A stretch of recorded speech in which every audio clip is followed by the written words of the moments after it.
Okay with that.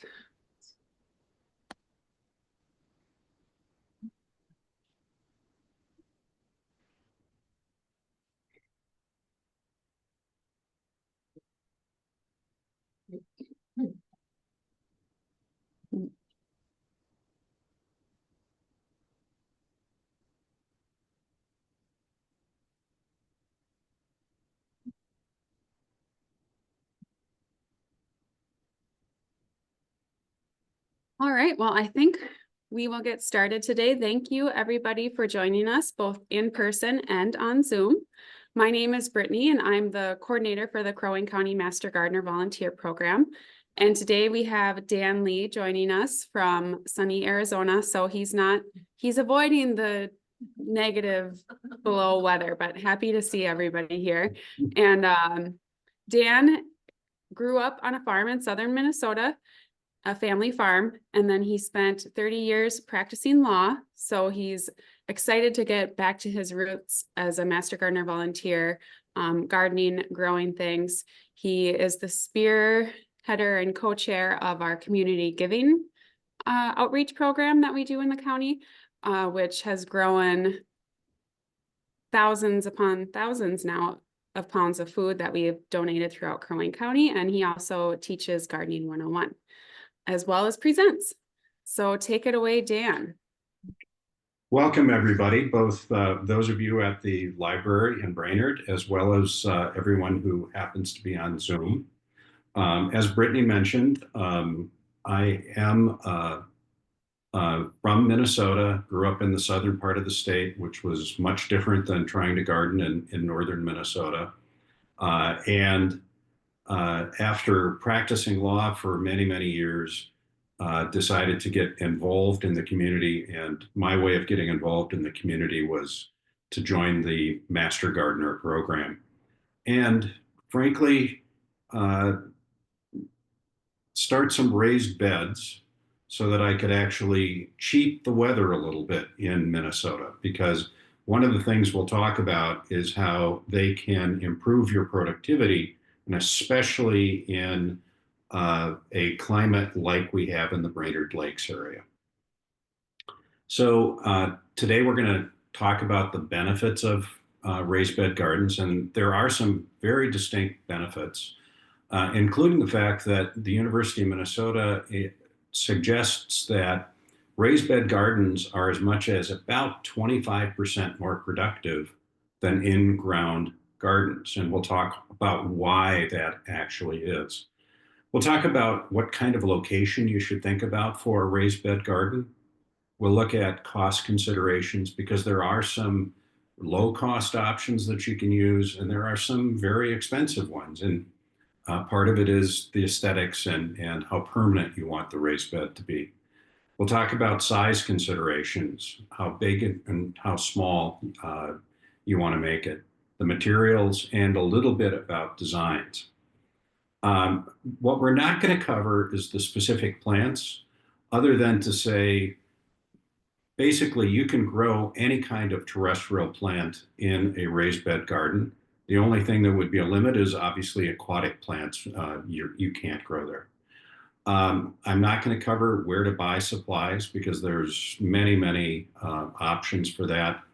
And I'm not going to really cover container gardens. So let's start with some of the basics. So what is a raised bed garden? Well, technically, it's any garden bed elevating the plant roots above the surrounding soil. So in other words, you've got a flat piece of land, you now have some type of a mound above, which is elevating the roots of the plants above the native soil.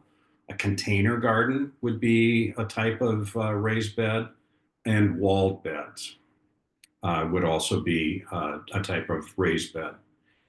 We're going to focus on walled beds and mounded beds in this presentation. The reason we're going to do that is because container gardening has its own unique qualities, because usually container gardening means a relatively small container, maybe 5 gallons in size, and then you get into issues of how do you water it, how do you drain it, which are more complicated than in larger raised bed gardens. So let's start with, why would you go to the effort of starting a raised bed garden? Well, the first and best answer is because it provides better drainage. Because you're raising the roots of the plant above the native soil level, gravity takes effect and it will drain better. They warm faster because they're above the native soils. You don't have the heat sink of the native soils keeping everything cool or warm. In the spring, raised bed gardens are going to warm up much, much faster than the surrounding soils. Separation from topography. Actually, one of the first raised beds that I started was for weed control. It was in an area that abutted lawn, and I wanted to make sure that I could keep the lawn and the weeds out of my vegetable garden at the time. It can provide some animal control.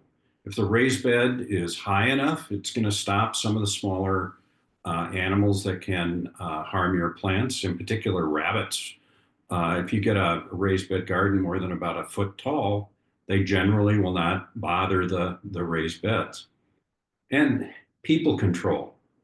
And that is really because what happens with raised bed gardens is people don't walk through them nearly as much as they might walk through a traditional garden. That leads to less soil compaction in the garden. When you think about soil compaction, think about how we've all seen farm fields where a farmer has gone up and down the field with a tractor, and you can see these rows late into the summer where things aren't growing quite as big as they are in the surrounding area. And that's usually because of soil compaction. What that does is it makes it harder for the plants to grow their roots and to become as large as the neighboring plants. So soil compaction is a real issue that raised bed gardens help very much with. Finally, it's easier to amend the soils in a raised bed garden. If you're trying to amend your traditional garden, you have to dig out oftentimes tons of material and replace it with tons of material in order to get the soil to whatever consistency you want for your particular garden. And even then, because it's at the ground level, it's not going to drain as well as a raised bed garden. In a raised bed, you only have to worry about the material that's in the confines of that raised bed. So it's a lot easier to amend the soils or just use an entirely different soil mix than you might have otherwise in your garden. Here's some examples of raised beds. These are the ones in the top left are only about 10 inches tall. University of Minnesota suggests that the minimum should be somewhere around 10 to 11 inches tall in order to get the minimum benefits that you're looking for in a raised bed garden. Center picture is a flower garden that has some low raised beds.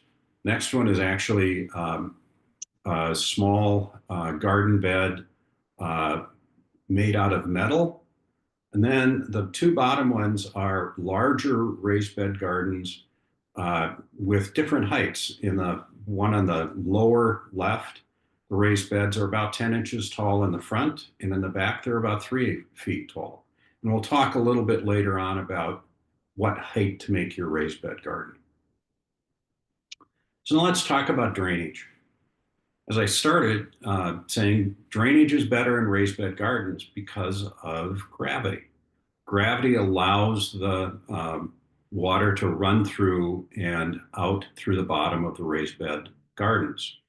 And the reason for that is because it's above the water table of the native soils below. It can also solve some slope issues. If you've got a steep slope and you build a raised bed garden, the water in the slope is going to just follow the slope's angle, but the raised bed itself, which is squared off, is actually going to drain better. And I've got a picture later on in the presentation that illustrates that point. You can also use different soils to promote drainage. As I mentioned earlier, you can fill these raised bed gardens with any particular soil that you would like to use. And usually in raised beds, because we're trying to promote warming and drainage, people will use a lighter type of soil. And in fact, many manufacturers of garden soils actually now have special blends for raised bed gardens. And I know there's a number of local nurseries in the Brainerd Lakes area that have raised bed garden soil. And if you look at it, it's usually a higher mix of organic material and sand mixed in, so that not only does the soil drain faster, but it also retains a certain amount of water, not too much, not too little, by adding the organic matter in. And then you can also improve moisture retention in some places. So in the Brainerd Lakes area, a lot of people have very, very sandy soils. Well, what happens with sand? Well, it drains really fast. You can improve moisture retention with raised beds by adding the organic matter into the soil mix that you're using in the gardens, making it so that you don't have to water quite as much. So here's an interesting diagram that I ran across that compares and contrasts in-ground row beds versus raised beds. And you can see that there's some positives for both of them. In the left example, you've got a walkway between dual rows of plants. And because you're walking down that walkway, you're not really compacting the soil as much as you are in the rows. But because the soil is still at the ground level, it's not going to drain quite as much. And it is not going to warm in spring quite as fast because it's part of the native soils. The raised bed example on the right, you don't have any soil compaction either because you have raised beds. You've got better drainage right off the bat because they're elevated above the native soils. You don't have to bend over quite as much. Less spring and fall cleanup. Weeding is easier. If you've ever had a raised bed, you know that pulling a weed out of a raised bed is much easier than it is pulling a weed out of a traditional garden because the soil isn't as compacted. And then the downside is increased setup time and cost because you have to actually build the raised bed. So let's talk a little bit about early warming. So because it's above the soil level, it doesn't have the heat sink of the native soils to keep things cool in the spring. It separates the raised bed soil from everything else. The surfaces of the side of the raised bed also are heat sinks for the sun when it comes out. And so traditionally, raised bed gardens warm much, much faster in spring than traditional gardens. And sometimes even the soil mix that you use, because it can be darker or lighter, can actually have an impact on how fast the raised beds are going to warm. That all translates into the fact that you can plant in a raised bed garden generally much earlier and have much faster early growth in a raised bed than you are going to have in a traditional garden. The downside, and there's always, a yin and yang to these things, is they also cool faster in the fall because they don't have the heat sink of the traditional soil to keep things warm. So traditionally, you use raised bed gardens for crops that are early spring, summer into early fall, but they're probably not the best for plants that are late season crops in the fall because the soil is going to cool faster there. It's also probably not a great choice if you're using cold sensitive bulbs or perennials to put them in a raised bed garden, because it is going to cool much faster than a traditional garden. Let's talk a little bit about separation of the raised bed from everything else that's going on. And as you can see, I've got a couple of pictures here of raised beds that are separated from everything else going on around them, which happens to be a meadow in both of these examples. The nice thing is, because these raised beds are separated from the meadow around, it's a lot easier to mow the grass and alfalfa around to make sure that it works. Weed separation. In each of these cases, there is an underlayment under the wood chips in the upper right-hand corner of a felt-like fabric that allows water to go through, but doesn't allow weeds to come up. And so the only place in this garden you're going to get some weeds is in the raised bed itself. And that's a lot easier to manage than having to worry about all of that space having weeds coming up in it. It provides a separation, these raised beds, from the mulch or the rock or the flowers or flowers from vegetables, which can be pleasing because it focuses your attention on a particular plant that's in that particular raised bed. And then the last thing is separation from people. And I say it a little bit tongue in cheek, but if you have a raised bed, you are much less likely to have people stepping in that garden. And that can be people and pets, simply because the raised bed provides a separation from the walkways that you're using. And then finally, it can help you with some slope shaping to build a raised bed. And I've got a picture coming up shortly about that. So soil compaction.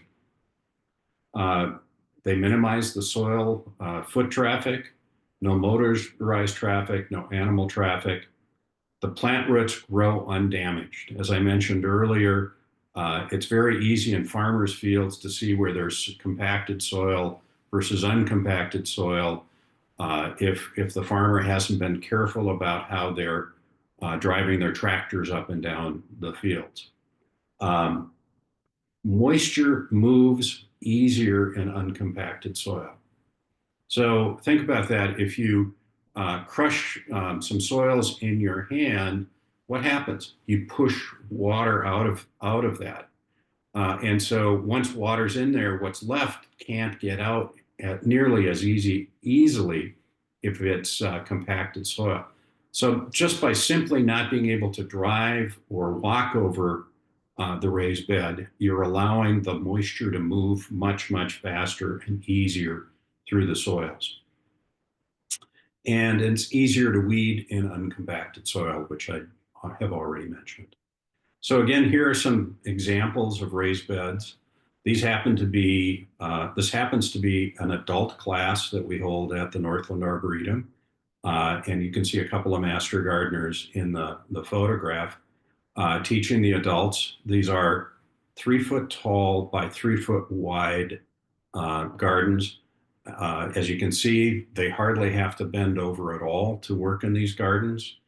The only downside I would say with these kinds of raised beds is it's a tremendous amount of material that you have to get to either build the walls or to fill the raised beds. So let's talk about soil amendment a little bit. So when you build a raised bed, you can not only improve the soil to what you would like for the area, but you can also think about things like, is there a special soil mix that I want in that raised bed for the particular kind of plant that I am going to grow? For example, you could add soil acidifiers for hydrangeas or blueberries if you wanted to have some blueberry bushes in a raised bed. And that way you would keep the acidic soils, which those plants particularly like, in a confined area where it wouldn't necessarily impact any of the other surrounding plants. You can also use lighter soils for certain kinds of plants.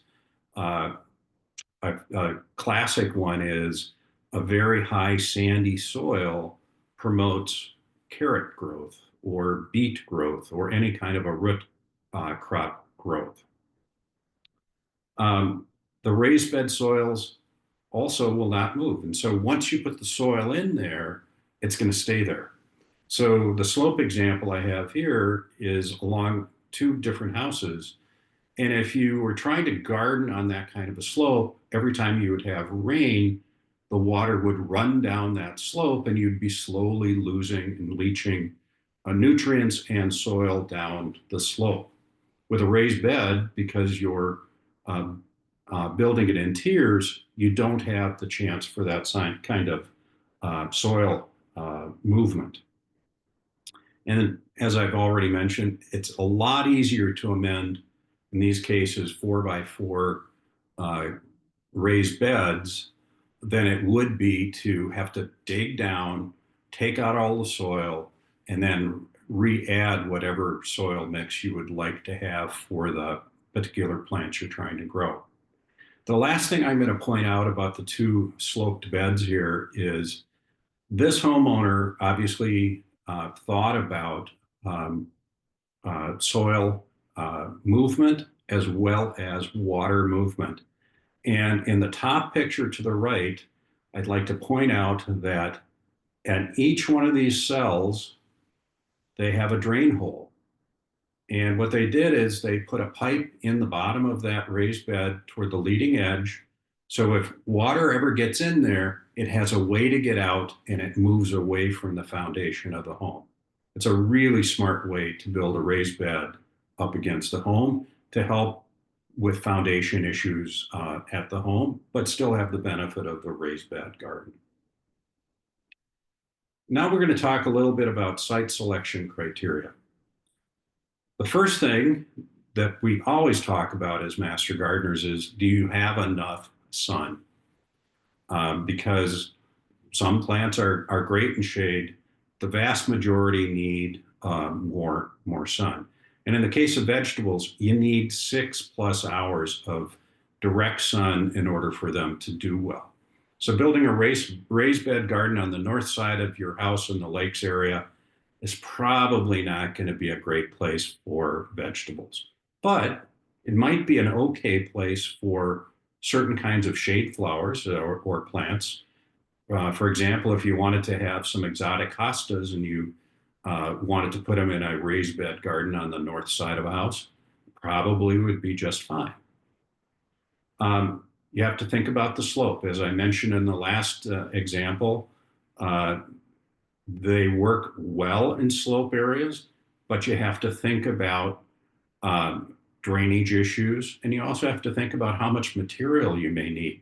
If it's a really steep slope, they can take an awful lot of wood framing or block framing in order to build the cells up a steep slope. You have to think about what's your underlying soil. We're going to get into this in a little bit, but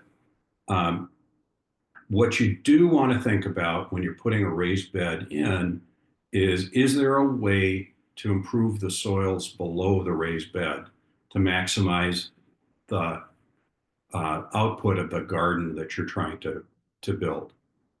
You have to think about fencing. Is where you're putting the raised bed a place that you're going to need to put fencing in order to keep deer or other animals or people out? If it's not a place that you'd like to have a fence, but you would need one in order to keep the critters out, maybe that location is not the right one for you. So think about fencing as part of the site's consideration. Ease of access. I've seen people build raised bed gardens right next to their home, and it's great for ease of access. And then I've seen people build them several hundred yards away from their home. And guess what? That becomes a burden when you're going out and back all the time, moving material like your tools and the flowers or vegetables that you're harvesting. So think about ease of access when you're thinking about where you want to put your raised bed. Water availability. Uh, do you have water close by to wherever you're building the raised bed to make sure that you can sustain the plants that you're putting in? Some design considerations. So think about size. Think about the height you want. Think about what available materials you have. We all have some materials usually around our homes, and some of those can be repurposed into very nice raised bed gardens. And I've got some examples of that coming up. Think about cost. Raised bed gardens are not cheap to build. Just went through an exercise at the Northland Arboretum where we were building some raised beds that were 3 feet by 32 feet long. And the cost of the lumber has gone up over the last few years dramatically, where each one of those raised beds of that type, just the wood alone, can be $400 or $500. That's sometimes more than you're going to want to spend on a raised bed garden. Think about, do you have to have fencing? And what would the cost of the fencing be? And what kind of material you would use for the fencing? Aesthetics. Think about what you want this raised bed garden to look like, not only from your house, but what your neighbors are going to see. Be a good neighbor as a gardener and think about how it's going to look when you put it in. So here's some examples of various materials. So as you can tell, I have a picture in the upper right of traditional cedar. It's actually 3 tiers high.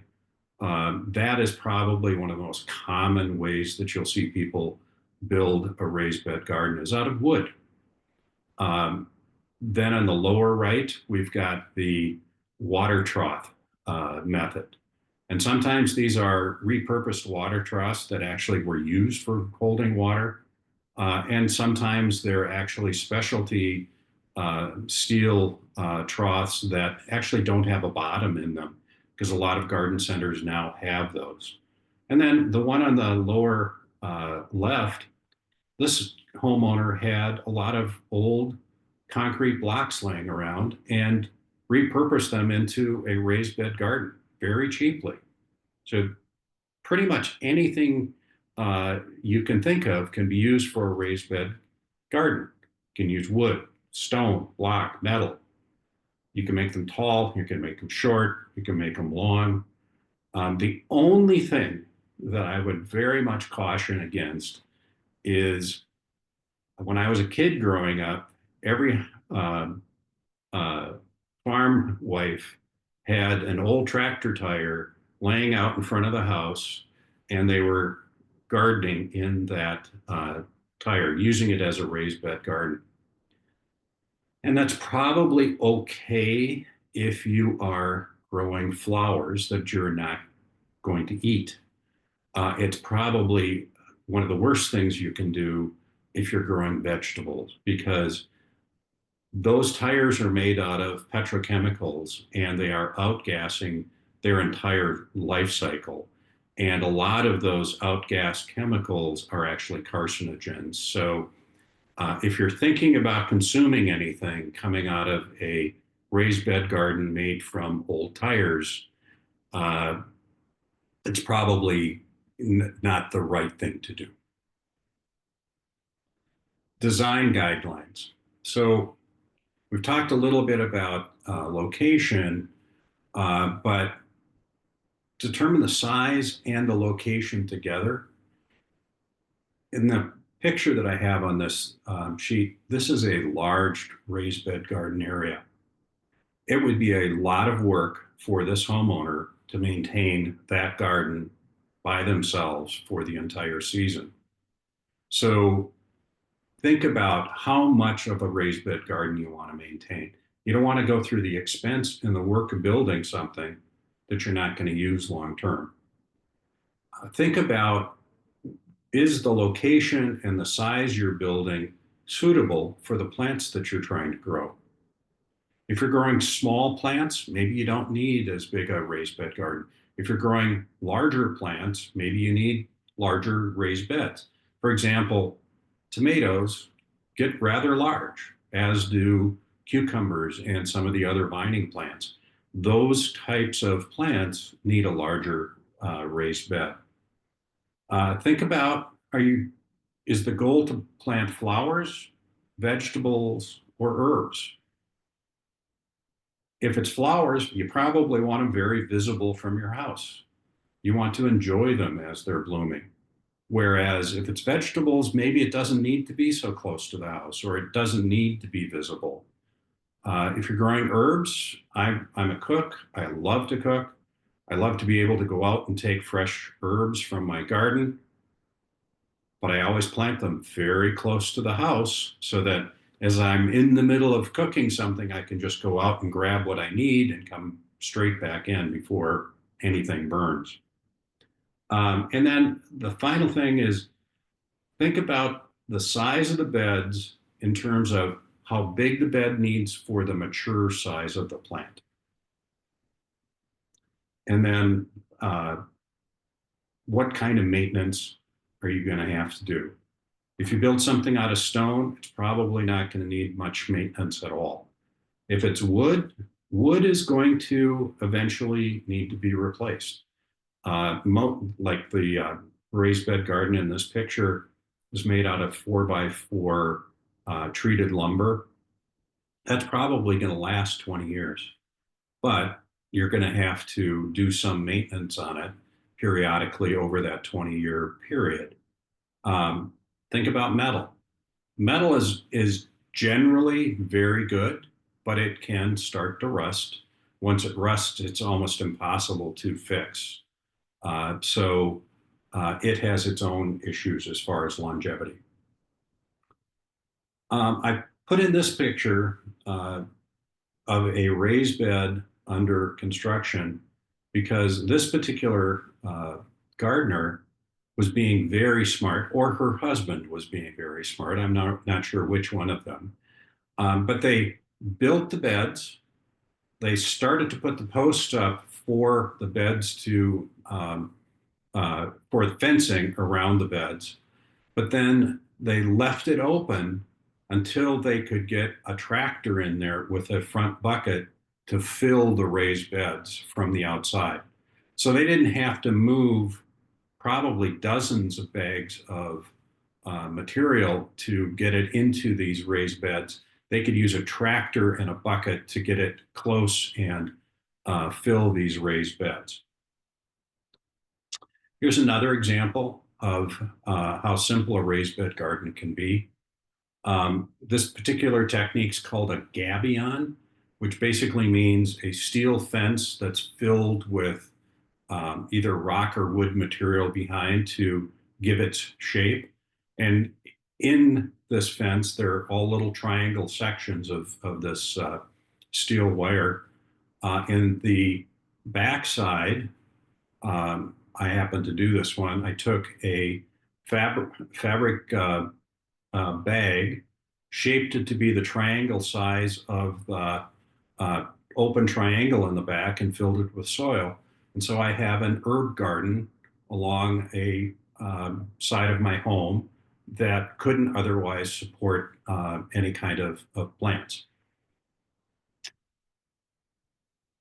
Here's another example. This is the Coralie Fox has a farm north of town where in this particular year she's growing beans up stalks in these raised beds. And the upper right, it's raised beds at the Northland Arboretum that surround the outside of the giving gardens that we operate there. And then the center one is actually a hydroponic garden that's been repurposed into a raised bed garden. So this homeowner decided, yeah, hydroponic gardening isn't quite for me anymore. I'd still like to use the containers, and so produced a raised bed garden using those repurposed pieces. Now let's talk about the height of the garden. So uh, I put it in a little tongue in cheek that everyone has an opinion. And it's really true. Everybody has an opinion about how short or tall. A lot of times you'll hear people say, oh, I want it tall so I don't have to bend over. Well, you may not have to bend over once it's built, but it's a lot of work moving all the material and getting it up and into a tall raised bed garden. So there's a lot more work involved and a lot more material in a large, tall garden. Um, Sometimes people want to just do a small or short one because they just want it separated from the soil and they're really concerned about cost. So they do a short one. Sometimes they do a short one because while they want the raised bed, they want to be able to see whatever is behind the raised bed location. Sometimes it's the opposite. They want to build a tall raised bed to hide something that happens to be behind. My mother, when she was gardening, actually built a tall raised bed garden in front of the propane tank that was used to heat our house in southern Minnesota. So there was this raised bed with all of these flowering plants throughout the summer, so you couldn't see this, what she considered ugly propane tank. What's the best height? Well, I'm going to say first, it's the one you can afford, whether it's the afford in terms of the work to put it together or financially. The one that matches your interests the best and the kind of plants you're trying to grow. If you're not going to grow big plants, you don't need a huge raised bed garden. If you're going to grow big plants, don't make it too small. Now we're going to talk about a controversial thing. And every time I do this presentation, I think there's a lot of people that have an aha moment. So I'm giving you the first answer here. How deep are carrot roots? 18 to 24 inches. Most people know that a carrot gets rather long, and so they're not surprised that it could be, 6 to 12 inches, but 18 to 24 inches seems pretty long. So how deep do you think tomato roots are? Well, they can go 24 to 36 inches down from the soil surface. How deep are melon roots? Now, melons are vining plants over the surface, so you wouldn't think about them putting deep roots down necessarily, but they got to go down 36 to 48 inches. Here's a table that the University of Minnesota put out a few years ago that talks about some of the general plants that we grow in our gardens, vegetables, and how deep the roots are. And yes, there are some shallow rooting plants, but shallow to the University of Minnesota is 12 to 18 inches. So your lettuces, fine. Your onions and leeks, fine. Potatoes are relatively shallow. Radishes are shallow. But then on the other end of the spectrum, parsnips are 24 to 36 inches deep. Artichokes, pumpkins, rhubarb, sweet potatoes, tomatoes, watermelon, all with these deep root systems. So the most common building material that you see people build raised bed gardens out of is 2x6 lumber. 2x6 actual size is 1.5 inches thick, 5.5 inches by however long. That's the most common building. So if you're doing carrots and it's only 5.5 inches deep, That means that if you only use one layer of wood, you'd be missing the majority of the carrot roots, and they're a shallow plant. The second most common depth is 11 inches, which is basically stacked 2x6s building a small garden. Beyond 11 inches, cost considerations start to come in because now you're adding a lot more material to your build of the raised bed garden. So what do you do? If 11 inches is pretty much the sweet spot as far as how much lumber you can afford for the size of the raised bed, and that's still shallower than the roots for the plants, what would you do? Well, you match the height of the majority of your targeted plants that you want to grow. So in this example, I've got a 4-week tomato plant. You can see the roots in this grid, and the grid is 1 foot high and 1 foot wide. So after 4 weeks, this tomato plant already has some roots that are going as much as 24 inches down into the soil and spreading about 2.5 to 3 feet wide. Now let's go to 12 weeks. In 12 weeks, a tomato plant will have roots that go all the way to 48 inches down and even wider. That's a big root system. And most people forget that what you see on top of the soil is kind of mirrored underneath the soil. So the way you handle this is you improve the native soil below the raised bed before you install the raised bed garden to reduce the necessary height. So in this example, if you were building basically an 11-inch tall raised bed garden, you would be covering the majority of the roots.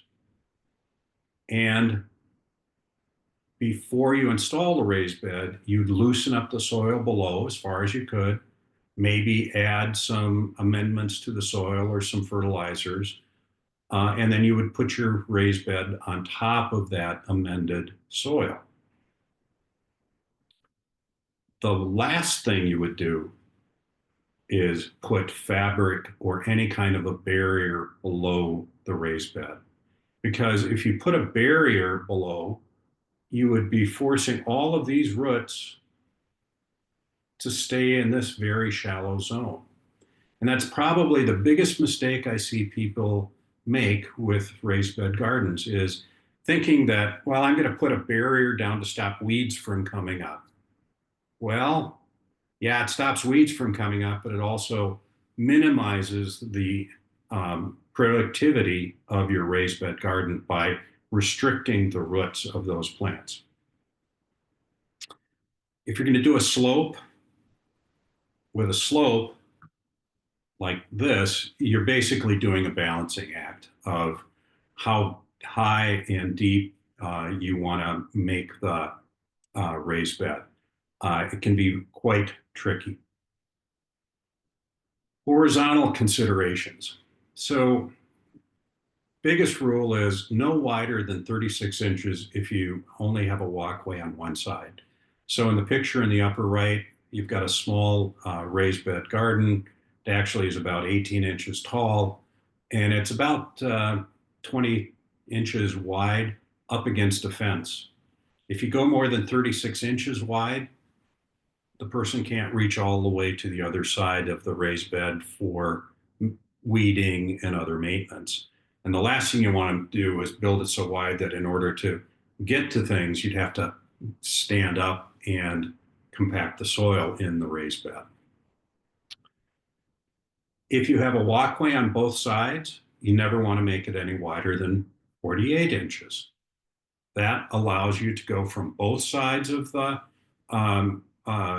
raised bed garden and get everything weeded in the middle of that raised bed. The only consideration on length is the material costs rise with longer spans and the time it takes to walk around a raised bed garden. And I put in a couple of examples of exactly what I was describing.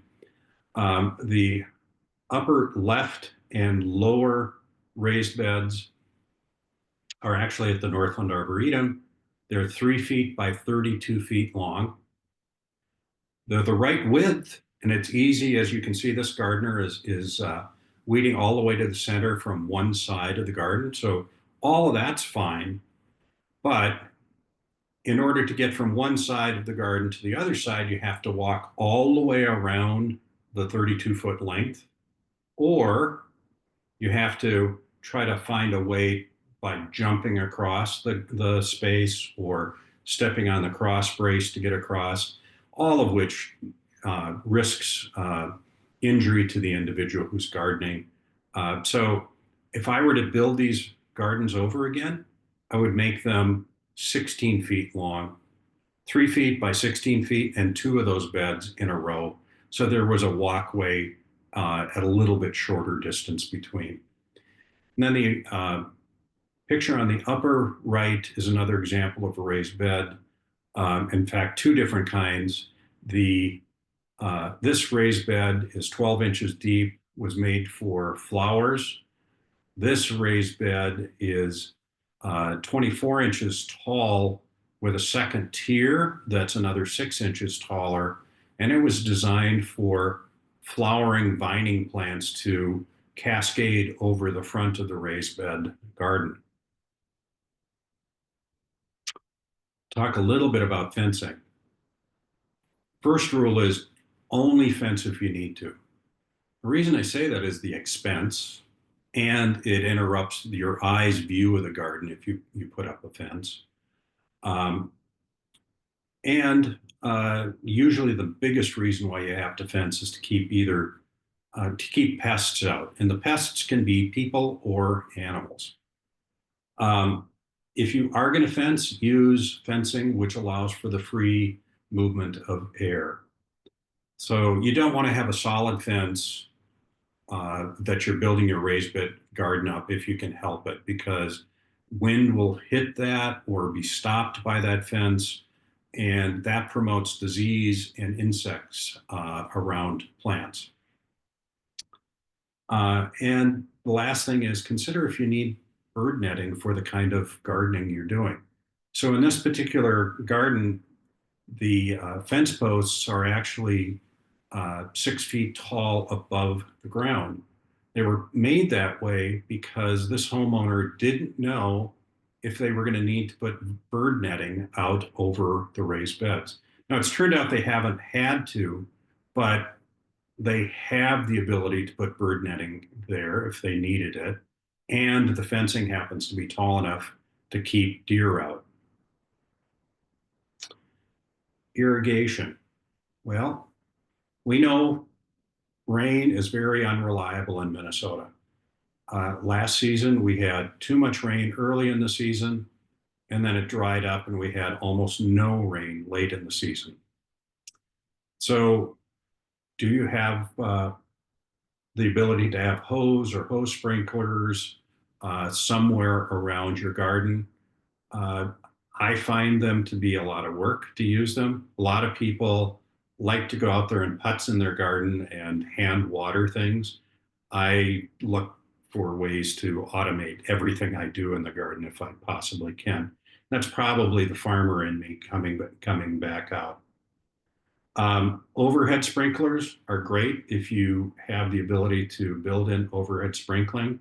With it comes certain problems. Overhead sprinkling has a tendency to magnify the potential for certain kinds of blights or diseases, in particular in tomatoes, because the water splashing on the soil splashes up spores of different kinds of fungi which attack the bottom leaves of tomato plants.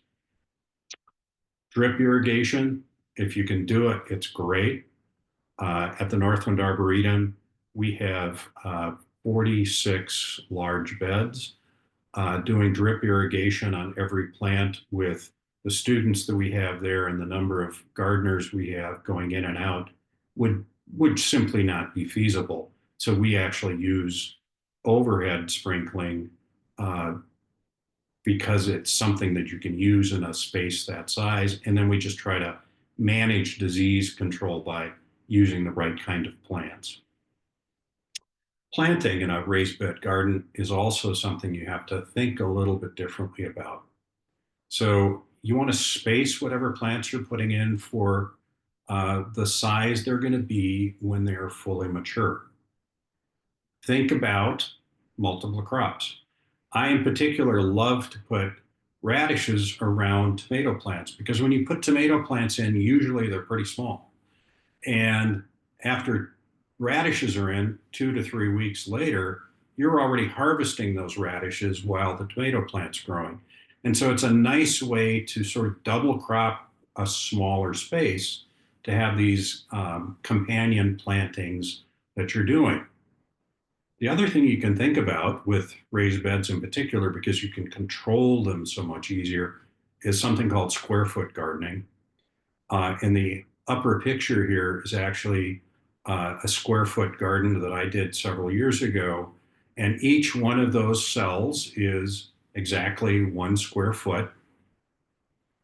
And the plants that are put in there are specific plants that will get to a certain size and are good companion plants with other plants that are planted beside them or in the same cell. And if you're interested, there are several books about square foot gardening out there that are available. The picture in the lower right is actually, believe it or not, a cucumber plant in a 4 by 4 square foot garden. Um, the point I'm trying to make with this photo is be careful what you wish for. We wanted a lot of cucumbers. We love cucumbers. We planted too many of them in too small a space. And so this is actually my wife who is struggling to find the cucumbers on a trellis in amongst that uh, morass of plants that we had there. We had wonderful cucumbers. They were just really hard to harvest because we planted them too closely on a trellis. And then think about when you're planting your plants, if you're going to have to use a trellis with that plant, how's the trellis going to work in that space? In the picture where my wife is looking at the cucumbers, it's actually a TP trellis that the plants grew up from both sides and the cucumbers hung down in the middle. We thought it was a great idea until we realized how much foliage that you were going to have to go through to get at those cucumbers in the middle. Here's some additional examples. The one in the upper left is a traditional water trough. This happens to be one of the water troughs that's been specially purchased just to be a garden bed. It does not have a base in the bottom of it, so water and everything can drain through. The only caution I have with them is we have had some issues with them getting very hot in the hot summer sun and sort of cooking the soil inside of the raised bed gardens. So with the water trough raised beds, we have a tendency to water more frequently to combat this drying out of the soil because of the extra heat that you get from the metal beds. And then the other two pictures are two other examples of raised beds and plantings. In the lower one, you can see 2 tomato plants. You can see a lot of radishes. And I think in the back bed on the lower one is actually an example of radishes underneath the tomato plants. Disease and pest control. So with raised bed gardens, what you're doing oftentimes is putting a lot more plants in a smaller space, and that reduces air movement. And it risks movement of disease from one plant to another more. It risks insects moving freely from one plant to another. So what we suggest you do is monitor your plants closely for disease or pests. and remove any diseased plants or foliage as soon as you find them. Set a tolerable level for insect damage. Just because you saw one insect doesn't mean you have to go out and spray your entire garden. Uh, but set a limit where if you see over so many or you start to see too much damage, then you're going to take additional steps to reduce the damage. Um, End of season, first thing is remove and dispose of all disease or insect infected materials. Do not compost that material. Healthy material that you have left over can be composted, but you still want to clear all the trash out of your raised bed garden. I like to suggest, and the university suggested it as well, that you amend your soil in the fall after a soil test. And why do you do it in the fall? Because it takes about 6 months for most fertilizers to actually be available for plants to use. And so by putting it in the fall, allowing it to mellow, it's now readily available right away when you're planting in the spring. Plus, it saves a lot of time in spring because instead of having to think about amending the soil, all you have to do is think about working the soil and getting ready for your planting. Mounded gardens. So I like them because they're easy to construct. You don't have all the walls you have to create. There's less material because you're just putting a mound on the soil. They're cheaper. They're less intrusive. They have kind of a natural view to them. The one problem is material can move because there isn't a wall holding everything back. And here's 3 examples of mounded beds. And the one on the left, you can see this gardener built a mound of soil and is trying to hold that soil in with a row of rocks. May or may not work well. The upper right is a gardener who's trying several different ways of doing raised beds. Actually has a traditional raised bed, has one mounded bed with rocks around it, and then 3 smaller ones with that are just mounded. Nice thing about the ones that don't have rocks or anything around them is if you don't like it, it's a lot easier to just spread the soil back out and start over. And then the picture in the bottom is a neighborhood that I used to live in. I just loved this gardener's approach to having a mound at the street level. As you can tell, they had planted larger shrubs in the back and successively shorter plants all the way to the front. It created this beautiful statement garden right at the curb of their home. So I've thrown in some resources for the building of raised bed gardens. There's a lot of them out there. My only suggestion is always go to EUD sites, in other words, education sites associated with the University of Minnesota, or in particular, I've got Purdue and Iowa in here. You want to go to a education source rather than somebody who's trying to sell you something on the internet. This is the Master Gardener priorities. As we started out, I'm a Master Gardener. One of our priorities is horticultural skills training, and that's what this presentation would fall within. But as you can see, we've got a lot of other priorities if you're interested in joining the Master Gardener program. And then finally, if you have any questions, we're going to open up to anybody who has questions now.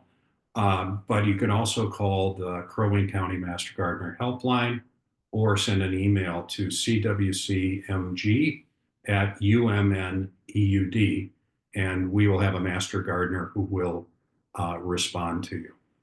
And with that, I'm going to turn it back to Brittany. All right, thank you, Dan. Thanks everybody for joining us. We do have a few questions already in the chat. One is on using green treated wood in vegetable gardens. So it used to be that green treated wood or treated woods in general were treated with chemicals that not only would um, stop the rotting of the woods or insect damage, but also could be potentially carcinogenic to human beings. But it's been over 15 years since the Environmental Protection Agency uh, changed the rules to prohibit those kinds of chemicals to be used in producing green treated or treated lumber that you can buy in any one of the stores. So I would not have a second thought about buying green treated or brown treated lumber to be used to build a garden. And if you're really ultra conservative, you can always buy cedar, which is just naturally disease and insect resistant. All right, thank you. Another question is, um, the viewer says, I've seen a few people try to minimize dirt depth by adding other materials first, like water bottles, cans, and even wood or stone. I have heard that adding different substrates can actually decrease water flow. What is your thought? It depends on the substrate or the material that's being put below. But I certainly think that a lot of these things can both improve or significantly decrease water flow. For example, you will see people who will take twigs and sticks and things that are around the yard and throw them in the bottom of a uh, raised bed garden so that they don't have to move as much material into the garden. Well, 10, 15 years from now, if you were going to ever dig into that garden, you would probably find most of those sticks still there because they're now in a wet, non-oxygenated environment and they're not going to deteriorate very fast. So I don't like putting that kind of material as a substrate in. I certainly would not put plastic or glass or rock in the bottom um, because all you're doing is taking up space that roots could otherwise go through. I do like using things like straw in the bottom of a raised bed garden so that, say, you have a 2 foot tall raised bed garden, you use a layer of 6 to 9 inches of straw in the bottom and then soil on top of that. That straw is going to allow water to move through quite easily. It'll compact down over time and it will slowly deteriorate. Um, it actually creates an environment that's very conducive for roots to go through for the plants that you're trying to grow. Great, thank you. And one more in the chat, kind of related to the earlier two questions. There is quite a difference in price between red cedar and pressure treated wood. So cost versus chemicals in treated wood. What do you think of putting poly or heavy duty plastic on the inside walls of the pressure treated wood? Sure. I actually like putting a woven poly on the inside of raised bed gardens. The reason I like putting it there is it stops weeds and roots from going in between cracks in the wood or where if you're layering woods. And it also gives you a little bit of a barrier between the soil and the wood to preserve the wood a little bit. Um, it's not a critical step, but I think it's a nice finishing step to do that. But again, never put it on the base of the raised bed garden. Great, thank you. All right, any more questions in the chat or in person? Does anybody in person have a question for Dan? Yep, Christine. Dan, could you please mention crop rotation? Even though these are generally small, it becomes easy to ignore.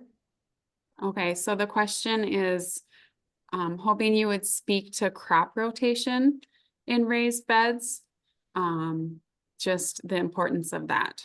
Sure. Thank you, Christine, because that's an important point I did not touch on. Depending on what you're trying to grow, you should also think about how many raised beds you need. And ideally, if you have crops that need rotation, you actually have separated beds so that for 1 or 2 years, you're putting tomatoes in a particular bed, and then the next few years, you're putting them in an entirely different bed so that you're not continually promoting the diseases that tomatoes are prone to in the same bed. And it's the same thing with peppers and other Solanaceae plants that you're going to want to have some type of a rotation method where you aren't putting the same plant in the same spot year after year. Ideally, you're moving them every year. The university actually suggests that it's okay for plants to be in the same place for up to 2 years, but after that, you should be rotating them to other spaces in your garden. And again, ideally, from one bed to an entirely different bed would be ideal to minimize the chance of moving disease or building up more disease in any particular bed or pests. Great, thank you. Any other questions? One more. My soil underneath is a lot of molds Okay, and grubs. okay. So when I planted that plant way up, is there any way to get rid of them? Okay, so the question is that they, under their raised bed gardens, they have a lot of voles and grubs. Mhm. So is there a way to get rid of those pests under a raised bed? Grubs are something that you can use various insecticides against. There's one that's been around for 30 years called milky spore that is in particular really good on the white large grubs that we see. I know it works on rose chafers and Colorado potato beetles, although Colorado potato beetles are becoming a little resistant to almost everything. But what you do is you put this on in the fall before freeze up. It gets watered into the soil, and what it is a fungus that attacks the larvae grub form of the insects and kills them before they can actually emerge in spring and then reproduce. Voles, but the only thing you can do with them is try to trap them or get a cat. No. Those weren't quite to her liking, but thank you. Use like a wire mesh for the voles, Would a wire mesh under the bed work? or would that hinder the roots? Or, I don't know if you've seen a vole, but they are quite small, and especially as they're born, they're very, very small. So yes, a mesh would work, but it would have to be a pretty thin mesh or pretty small openings for the location. great, thank And you. I'd also worry about how much work it would be in an existing bed to get it in the location you need to keep the voles out. Mm-hmm. Could be a bit of work for sure. Thank you. Thank you. Any other questions? I don't think think so. it looked like something came through in the chat. Just thank you for your presentation. Visuals were great examples and your own gardening experience provided helpful anecdotes. So thank you everybody for coming. Next month will be actually on the first Tuesday, not the second Tuesday. And we will have Sam from SWCD speaking on the trees and shrubs that they sell and the benefits of planting them, and kind of looking to the future, taking into consideration common diseases and emerging pests. So hope you can join us for that. Thank you, Dan. Thanks, Dan. Much appreciation. Thank you, Brittany, for doing this. Of course, my pleasure. Have a good rest of your day. Okay.